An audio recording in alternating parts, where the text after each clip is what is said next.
Our journey begins here at the entrance to Baldur's Gate, where refugees from Elturel have travelled about 250 miles on foot to reach the questionable safety of the titular city. Before the main characters even appear in this story, I'm already dubious about a few things. Why would the refugees decide to go to Baldur's Gate of all places? Baldur's Gate is famously an awful hellhole full of violent crime, and the city is run by corrupt oligarchs. Consider that the refugees only consist of people that were outside Elturel when the disaster happened. That means probably only a fraction of the original inhabitants. Mostly farmers, merchants, and guards, I'd wager. They don't need a city's worth of space, they need a temporary shelter while the authorities figure out what the hell is going on. Far closer to Elturel is Fort Morninglord, Triel, and Scornabel. While none of these places probably have the infrastructure to support the refugee population indefinitely, the citizens of Elturel could just harvest whatever crops they can from around Elturel, and then camp out in one of those places until everything gets sorted. Probably better than making the march 250 miles to a city that's already so overcrowded that a giant sprawling slum surrounds the Basilisk Gate. Anyways, I digress. The main characters begin their adventure at the entrance to Baldur's Gate and see the refugees from Elturel. Oh wait, now I have to rant again already. You're telling me that the main characters don't even get to see Elturel go into Avernus? That's the money shot of the campaign. A whole city is swallowed by a giant flaming portal and dragged into it by titanic cursed chains? Sounds like something the players might have wanted to be there for, especially without any inherent connection to the city itself. The players have little to no motivation for upending their lives and risking their very souls to save this boring place. You might argue that the players would take this quest out of the goodness of their hearts, but the book explicitly expects the players to be morally grey types at best, in which case why would they even bother? My solution to this was to use a popular fan module called The Fall of Elturel, by Anthony Joyce and Justice Arman, which improves the opening of this module. The fact that there are several fan-made modules just to fix this professional one should fill you with justified concern. I digress. It's here at the entrance to Baldur's Gate where the players meet Captain Zodge of the Flaming Fist, who is preventing the refugees from entering. Lore-wise, Captain isn't actually a rank in the Flaming Fist, he would just be called Flame Zodge, but I don't want to nitpick. Via the refugees, Zodge learns that Duke Ulder Ravengard, one of the 4 leaders of Baldur's Gate, went down with Elturel because he was there on a diplomatic mission. Wow, Ulder Ravengard sure loves getting captured by the bad guys. He's like Princess Peach. Anyways, since Ravengard is gone, the Flaming Fist are having trouble keeping order in the city. In particular, a death cult called the Cult of the Dead 3 are kidnapping and murdering people in the city. At this point, Captain Zodge forces the players to go on a quest to root out and destroy the Cult of the Dead 3 by meeting a spy named Tarina, who tells them where the hidden base is. What do I mean by force the players on a quest? Well, the answer to that question is hilariously stupid. Captain Zodge has the authority to force adventurers to do quests for him, and if they refuse, he can execute them right then and there. What exactly is an adventurer for the purposes of this drafting? You don't need to be registered as an official adventurer in this setting as far as I know. That means Zodge can see any random people on the street, assume they're adventurers, demand they do a suicidally dangerous task, and then execute them on the spot if they refuse. Bear in mind that players love nothing more than being immediately railroaded under threat of death, I say sarcastically. Anyways, in order to enforce this mandatory quest, Zodge has spies follow the players around. He sends a squad of no less than 6 Flaming Fist veterans and 1 Flame Skull to escort them to the tavern, killing the players if they refuse. This is so monumentally dumb. If Zodge has 6 veterans and a Flame Skull to spare, why doesn't he just send them on the quest instead? Veterans are way stronger than level 1 players. I've actually tried simulating this in gameplay. 4 veterans are, by themselves, enough to clear out the entire bathhouse dungeon quite easily. I didn't simulate the bit where a witch blows the entire party up with fireballs, so maybe that'd stop them, but probably not. And that's only 4 veterans, not 6 and a Flame Skull. I also can't think of anything in the Vanthampur manner that would stop this veteran posse either. Incidentally, Flame Skulls also shoot giant fireballs, which have a large area of effect and set everything on fire within that radius, which isn't great in a dense urban environment like Baldur's Gate, at least if you're trying to keep the peace like the Flame are. So I have no idea why the Fist of all people use these things. You might argue that Zodge can't send the Flaming Fist to solve this problem because they're too obvious and he needs outsiders to investigate to avoid spooking the cult. But firstly, everybody already knows that the Fist can force adventurers to work for them, so you could assume any group of armed people you see approaching might be working for the cops. Secondly, it's stated here in the same paragraph that Zodge already has spies everywhere. In fact, Tarina herself is a spy for Zodge, and she already knows where the Dead 3 base is. The party is also being followed by a bunch of spies themselves. You could have just sent those spies to speak to Tarina. All Zodge really needs is for Tarina to report what she knows to anybody else working for Zodge. For example, another spy.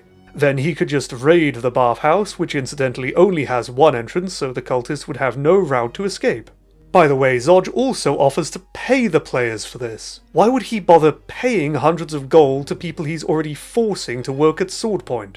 Anyway, the players go to Elfsong Tavern, where they meet Zodge's contact Tarina, who is being hunted by a bunch of pirates. The players fight this small group of pirates, which may or may not be enough to level up the party. And the author of this module decides that at this point the players should be strong enough to take on the lair of the cult.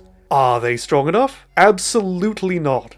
The cult's lair is a bathhouse in the upper city. Instead of the Flaming Fist themselves just going in to clear the place out, the players, being maybe level 1 or 2 at this point, go in. Here is a list of only a few of the encounters the players are expected to face, presumably all in the same day before a long rest to avoid the cult responding to their assault. In Area D8, there is a tapestry. If the players decide to mess with this tapestry, maybe thinking there's treasure hidden behind it, they get hit with yellow mold. Yellow mold forces a DC 15 Constitution saving throw, or the player takes 2d10 poison damage, then a further 1d10 poison damage, on each of their turns for 1 minute, or until they succeed at the con save. This can outright kill a level 2 player by itself. In Area D13, there is a Master of Souls. This is a witch who has access to 2 fireball spells. Fireball in a confined space like this against level 2 players is pretty much guaranteed to kill the whole party. This room will cause a total party kill unless the DM decides to hold back. In Area D18, which is a mandatory path, there is a gas buildup. If the players enter this dark room with a lit torch, it ignites the gas, blowing up the players and collapsing the roof on them. This will also cause a total party kill.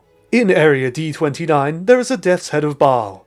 This enemy deals an average of 14 damage per hit, 7 damage to hit, multi-attack, and a free ranged stun move per turn. It's also immune to the first 3 attacks made against it and has 76 hit points. This type of enemy is so overpowered that in the game Baldur's Gate 3 they show up as an Act 3 encounter, not modified or buffed either, just this exact stat block holding its own against level 12 players. Long story short, the hardest dungeon in the entire module comes at the beginning before the players can even get their bearings. At the very end of the dungeon, the players have to rescue this guy called Mortlog Vanthampur from the Death's Head. If they fail to save him or just kill him themselves, then they've lost their only lead in the story, and it becomes derailed instantly. You might find this hard to believe, but after this, the story gets much, much dumber. It turns out the Cult of the Dead 3 were working with one of the 4 great houses of the city, called the Vanthampur family, who want to pull Baldur's Gate into the first layer of hell called Avernus, which is exactly what happened to Elturel. The Vanthampur family want the Dead 3 cultists to kill and kidnap lots of random people, to reduce confidence in the policing skills of the Flaming Fist, which will cause the city to stop paying the Fist, causing the Fist to leave, allowing the Vanthampurs free reign of the city. Let's consider how dumb this is. Firstly, the idea that the corrupt de facto military power in the city would just leave out of pure shame is hilarious. Where does Falamra think the Flaming Fist will go after the citizens just boo them off stage? More realistically, the Flaming Fist would just enforce some kind of dictatorship, or engage in endless street battles resembling gang warfare. Secondly, the Flaming Fist is the main police and military force available in Baldur's Gate. Without them, the power vacuum would have to be filled by whatever faction has the second most powerful army. I'd put my money on a criminal gang like Nine Fingers Keen before the Duchess Vanthampur, to be honest, since the Duchess's mansion is defended by practically nothing but weaker regular guards. In all probability, the city would just explode into total anarchy, which isn't really inherently useful for Falamra's plans of becoming Grand Duke, as stated by Mortlog. How does her being Grand Duke help her pull Baldur's Gate into Avernus anyways? I presume it's so she can trick everybody in the city into signing a devil pact? Like what happened in Elturel, but can you imagine trying to get all the citizens of Baldur's Gate of all places to sign a document stating their eternal loyalty to the city? Can't imagine it would be as easy as it was in Elturel. Maybe she was planning to pay everybody in the city a silver coin each to sign it or something, I don't know. The book doesn't really provide any details, so all we can do is speculate. The Vanthampurs are extremely rich, influential, powerful, and ruthless. To oppose them as low-level adventurers would be foolish, so of course the module assumes the players are eager to do so, by assaulting her manor house. Zodge hasn't ordered the players to do this, there's no obvious benefit to doing this. The only reason the party would do this is because the Vanthampurs are evil, and they plan to drag Baldur's Gate into Avernus. Which is fair enough, but what method do you imagine the players are expected to employ against them? Well, Mortlock Vanthampur suggests the party kidnap his brother Amric Vanthampur and use him as a bargaining chip. A bargaining chip to do what exactly? Once again, the module does not specify. Seriously though, what could the players possibly use Amric for? Are they supposed to march up to the Vanthampur estate with a blade to Amric's throat and tell their leader, Duke Thalamra Vanthampur, to stop being a meaniehead? Thalamra is an evil, ruthless devil worshipper who wants to drag the city into hell itself. Amric is her favourite son, but even if they force her to agree to any terms on the spot, she could just go back on her word the instant her son isn't in immediate danger anymore. What are we negotiating for here again? All the players want is to destroy the Vanthampurs and stop them dragging Baldur's Gate into Avernus. That means killing or capturing all of them. Maybe they use Amric to get into the manor so they can get close to Vanthampur for a fight? Even though it would be easier to just rush the useless front gate guards? I don't know. If you played the module and found a sensible way to use this guy, let me know in the comments below. Anyway, the Vanthampur estate is set up like a dungeon for the players to raid. Rather than a clever heist, the book seems to assume the players are going to go room by room, slaughtering guards and looting chests. I have two main questions about this. Question 1. This is the highest form of treason imaginable for the low-level party to commit. The Vanthampurs are one of the 4 leaders of the entire city. Attacking their manor would almost be like attacking the White House or number 10 Downing Street. If the players are doing this on their own, then they're terrorists. If they do it for the Flaming Fist, then that's practically a military coup. Why would the players even think to do this? My players certainly didn't, and I can't blame them. Question 2. If it's so easy to walk into the estate of one of the leaders of Baldur's Gate and kill their whole family, then how come nobody has done that before? I'd get it if the players were level 12 to 20 because then they're practically superheroes, but the players at this point are almost broke, and probably still weaker than any of Zodge's troops. No wonder Duke Ulder Ravengard is getting kidnapped all the time, because apparently it's actually super easy. Barely an inconvenience. When I ran this bit, my players snuck in and cleaned out the whole underground area stealthily, but didn't touch the outdoor guards, or go upstairs, which makes actual sense as a thing to do. Unfortunately, this meant that they didn't get the puzzle box on the upper floors of the manor house, so the module punished them for not being insane murder hobos. The puzzle box is the most important object in the entire city for the purposes of the main plot.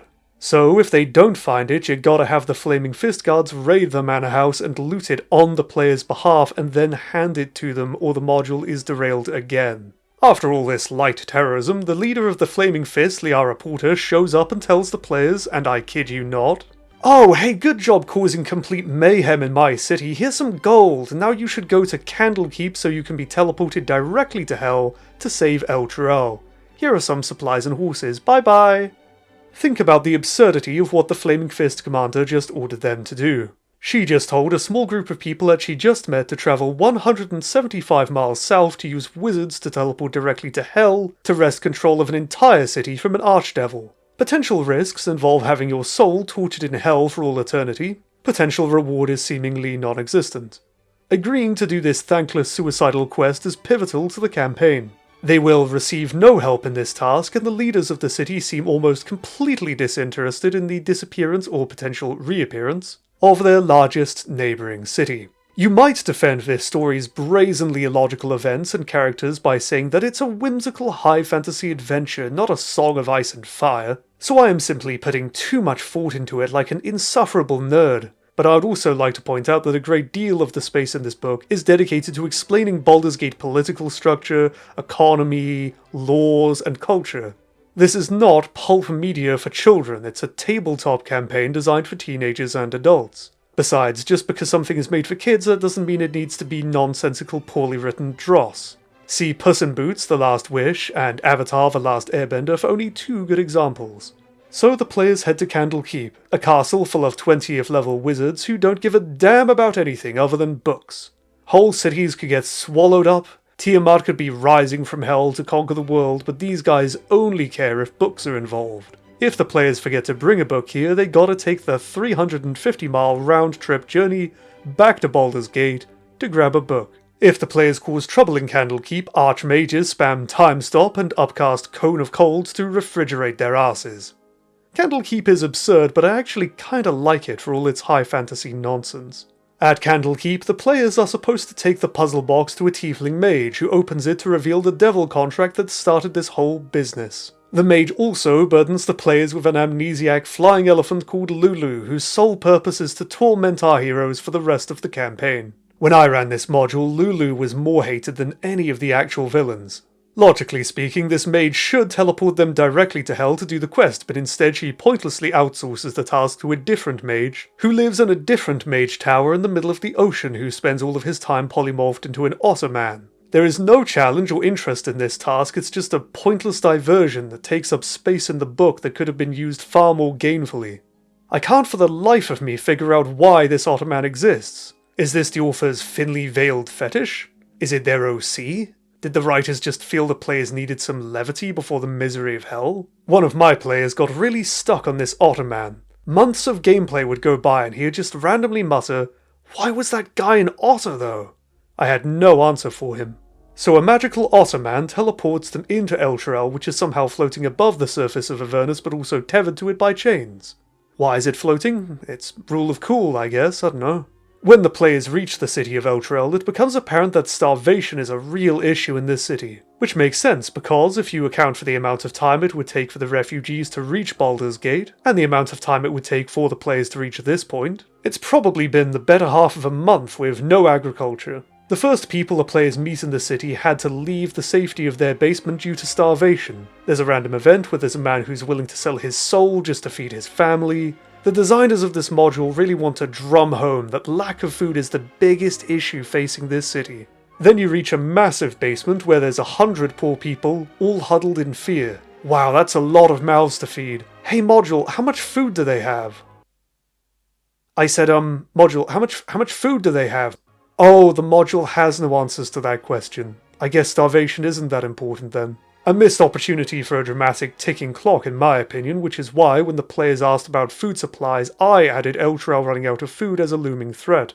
It's remarkable how much of this module has to be written by the DM, which is going to be a running theme in this review, sadly. So the players meet the author's ZGOC called Gideon Lightward, then they rescue Ulfric Isengard from being possessed by a helmet and perform a potentially fatal set of dice rolls to climb down a big chain to the surface of hell. From this point forward, the module becomes entirely about following around Lulu the Hollyphant and trying to regain her memories. She leads them on what the book literally calls a wild goose chase.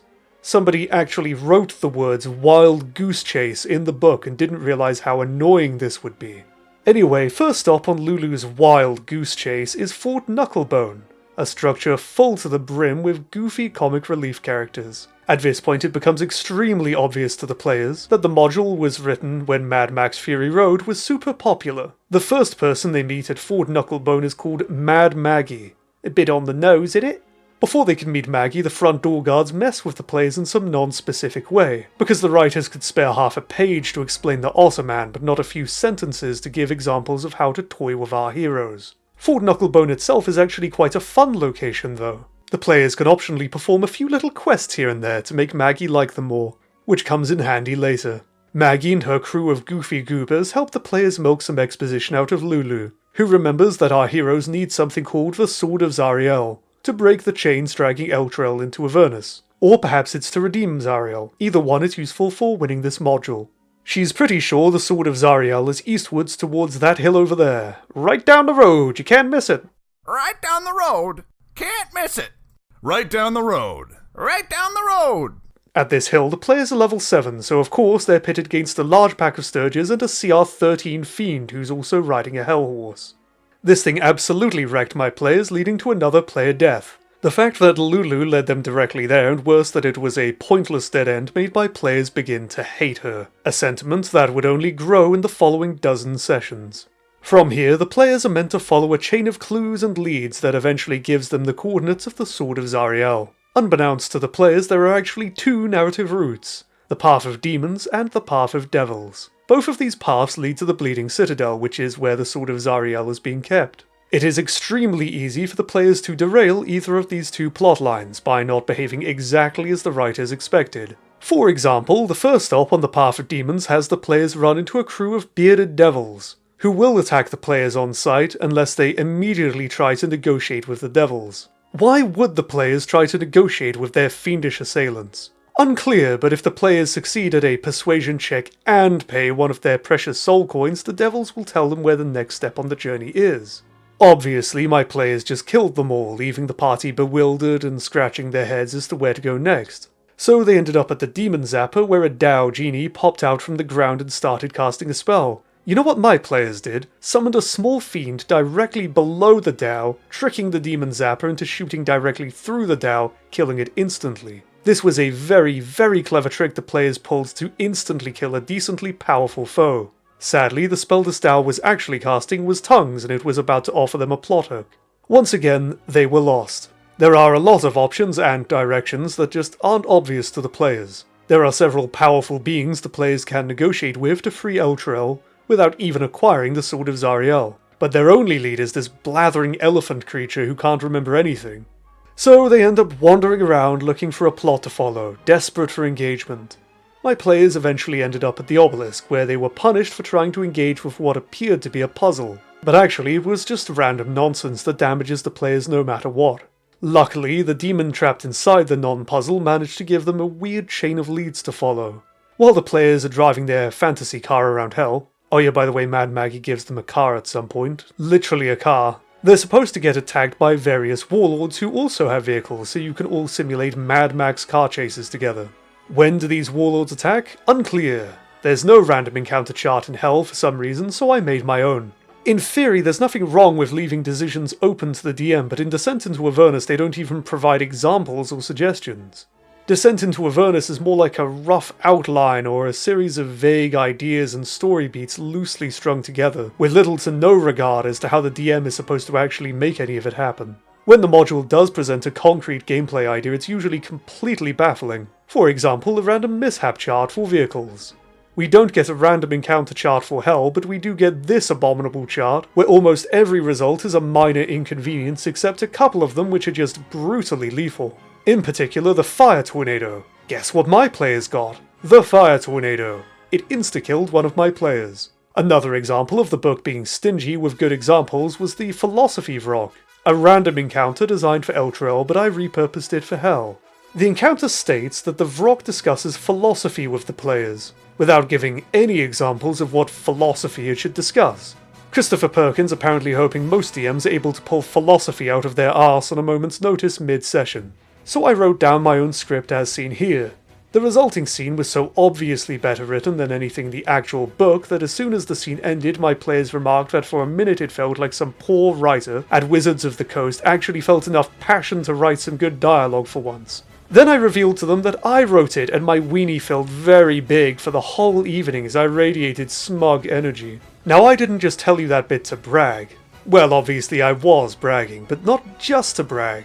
It's a demonstration of how abysmally written this book is that an average Joe who has never written a book or tabletop module was able to write a scene so noticeably superior to anything in the module that the players were shocked out of their dreary malaise of the campaign for just a moment. Somebody was actually paid to write this book, mind you.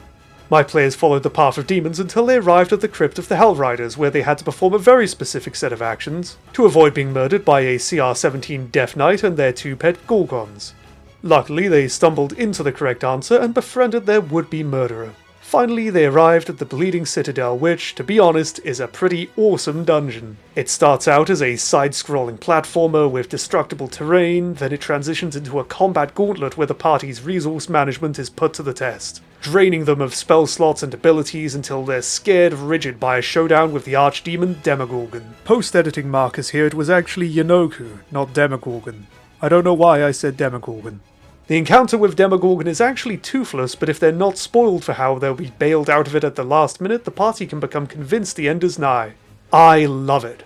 My favourite thing about the Bleeding Citadel is that if the players got sick of Lulu and killed her off, she respawns here and greets them when they enter the doors. The ultimate troll by the writers. And so they finally have the Sword of Zariel. At this point, my players stopped and asked themselves, wait, why did we want this sword again? What does it do? Where does it go?